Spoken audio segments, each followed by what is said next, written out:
एक गांव में एक साधु रहते थे जिनकी साधना और तपस्या के चर्चे दूर दूर तक मशहूर थे। वह अपनी शक्तियों के लिए जाने जाते थे, लेकिन उनके साथ एक बात और प्रसिद्ध थी, उनके श्राप। लोग कहते थे कि यदि साधु किसी पर क्रोधित हो जाएं, तो वह श्राप अवश्य देंगे और वह श्राप कभी खाली नहीं जाता।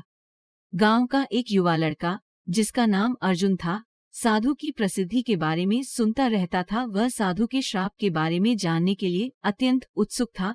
एक दिन उसने ठान लिया कि वह साधु के पास जाकर उनसे श्राप के बारे में जानकारी प्राप्त करेगा। अर्जुन का स्वभाव जिज्ञासु था और वह हर चीज को तर्क की दृष्टि से देखता था। उसे विश्वास नहीं था कि श्राप जैसी कोई चीज होती है।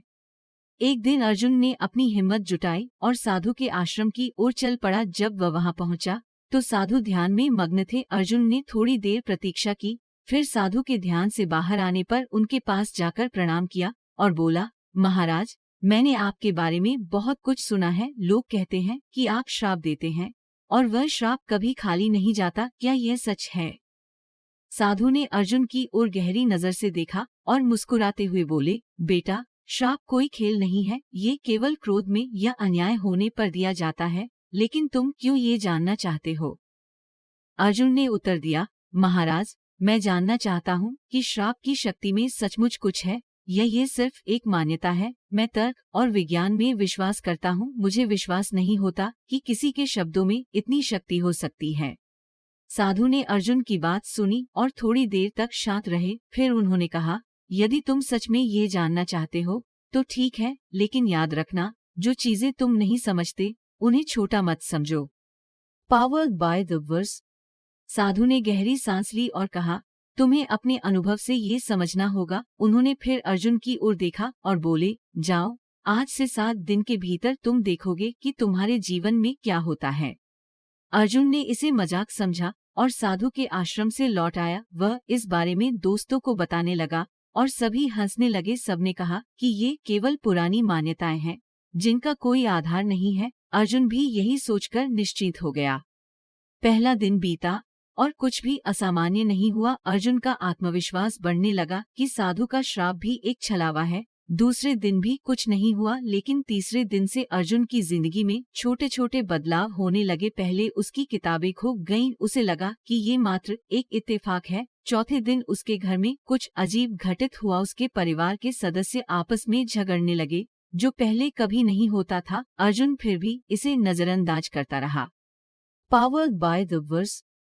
छठे दिन अर्जुन के एक करीबी दोस्त का अचानक एक्सीडेंट हो गया। अब अर्जुन के मन में डर घर करने लगा। उसने सोचा कि शायद साधु का श्राप ही इसकी वजह है, लेकिन उसने खुद को तसल्ली दी कि ये महज एक संयोग है।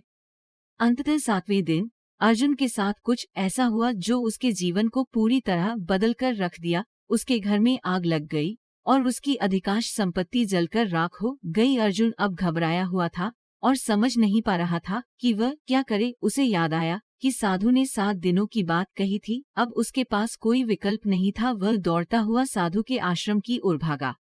जब वह वहां पहुंचा तो साधु उसे देखकर शांत भाव से मुस्कुराए। अर्जुन उनके चरणों में गिर पड़ा और बोला, महाराज, मुझे क्षमा करें। मैंने आपकी शक्तियों पर संदेह किया और अब मुझे इसकी कीमत चुकानी पड़ रही है। साधु ने अर्जुन को उठाया और कहा, बेटा, ये श्राप का प्रभाव नहीं है। ये केवल तुम्हारे अविश्वास और अहंकार का परिणाम है। श्राप केवल तब असर करता है जब व्यक्ति खुद उसे सच मान लेता है। तुमने अपनी जिज्ञासा के चलते ये सब अनुभव किया। अर्जुन ने हैरानी से पूछा, क्या मतलब महाराज? तो क्या ये सब मेरे ही कारण हुआ?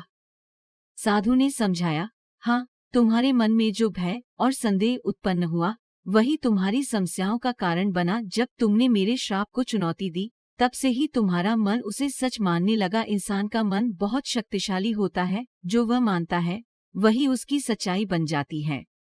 अर्जुन ने गहरे पछतावे के साथ कहा, महाराज, मैं अब समझ गया हूँ। मेरा अहंकार ही मेरी सबसे बड़ी समस्या थी। मैं आपसे क्षमा चाहता हूँ। साधु ने अर्जुन को आशीर्वाद दिया और कहा, जाओ बेटा, अपने मन को शांत रखो और अपने भीतर की शक्ति को समझो। श्राप और आशीर्वाद दोनों तुम्हारे भीतर ही हैं। जैसे तुम सोचोगे वैसे ही तुम्हारा जीवन बनेगा।